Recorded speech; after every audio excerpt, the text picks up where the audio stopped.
যদি বলি সে সবই তোমারই, একা চিঠি একা একা।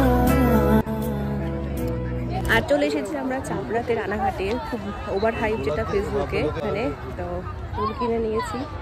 আর এই দেখো তোমরা, চাপড়ায় আসার পথে ধানতলায় একটা জায়গা থেকে খুব সুন্দর সুন্দর গোলাপ ফুল দেখলাম। সেখানে ইয়েলোটাও ভালো লাগছিল, রেডও ভালো লাগছিল। লাস্ট পর্যন্ত রেডটাই নিলাম, কারণ সবার মতো রেড রোজ আমারও খুব পছন্দ। আর তারপরে চলে আসলাম আমরা চাপড়াতে। এই দেখতেই পাচ্ছ চাপড়াতে প্রচন্ড ভিড় সরস্বতী পুজো উপলক্ষে। এত মানুষ, মনে হচ্ছে পার্কগুলো সেদিনকে ফাঁকাই ছিল, সব মানুষের ভিড় এখানেই ছিল। এই ভিডিওতে আমি লোকেশন সবকিছুই বলবো, তো ভিডিওটা স্কিপ না করে পুরোটা দেখো। তো চলে গেছিলাম চাপড়াতে, দেখতেই পাচ্ছ এত সুন্দর সুন্দর ফুলের সমারোহ। এবার তোমরা জানতেই চাইবে আমার কাছে যে চাপড়া জায়গাটা কোথায়। রানাঘাট স্টেশনে নেমে টোটো বা অটোতে চলে আসবে চাপড়াতে। 25 টাকা করে পার হেড ভাড়া নেয়, খুব কাছে ওখান থেকে। আর এখনো ওখানে অনেক ফুল আছে, শীতের প্রায় শেষ, এখন অনেক ফুল কমেও গেছে, কিন্তু তোমরা আসলে আশাহত হবে না, এখনো পর্যন্ত অনেক ফুলের সমারোহ এখানে দেখতে পারো। তো দেরি না করে ঝটপট চলে এসো চাপড়াতে, আশা করি জায়গাটা খুব সুন্দর লাগবে। এখানে এসে তোমরা গোলাপ সহ চন্দ্রমল্লিকা, স্টিক ফুল, জিপসি, রজনীগন্ধা, বিভিন্ন রকম ডেকোরেটিভ আইটেমের ফুল, অনেক রকমের ফুল দেখতে পারবে। তো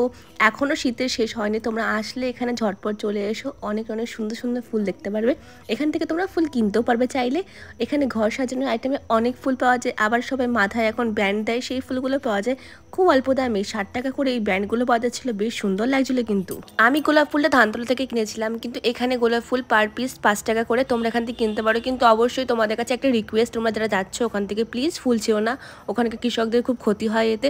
তোমরা ওখান থেকে কিনে নিতে পারো। আর ওখানে তোমাদের আসলে এখানে একদমই সমস্যা হবে না, কারণ এখানে ফুলের সাথে সাথে অনেক খাবার স্টলসও আছে, আর ছোট ছোট মেলাও মতো বসে গেছে এখানে, খুব ভালো লাগবে। আর এখানে দেখো এই তাদের ফুলের স্টলে অনেক রকম ফুল পাওয়া যাচ্ছে। এই ব্যান্ডগুলো তৈরি করেছিল 60 টাকা করে বলছিল, আর স্টিকগুলো বিভিন্ন রকম দাম, 20, 25, 10, 5 এরকম বিভিন্ন রকম দামের আছে। আর গাড়ি রাখার জন্য গ্যারেজের সুব্যবস্থাও আছে এখানে। তো আমরা বেরিয়ে যাচ্ছি এখন এখান থেকে, বেশ সুন্দর জায়গাটা লাগলো, তোমারও আসলেও আসতে পারো, ভালো লাগবে। রানাঘাট থেকে খুব কাছে, রানাঘাট স্টেশন থেকে খুব কাছেই আসতে পারো। দেখা যাচ্ছে পরে ভিডিওতে, বাই।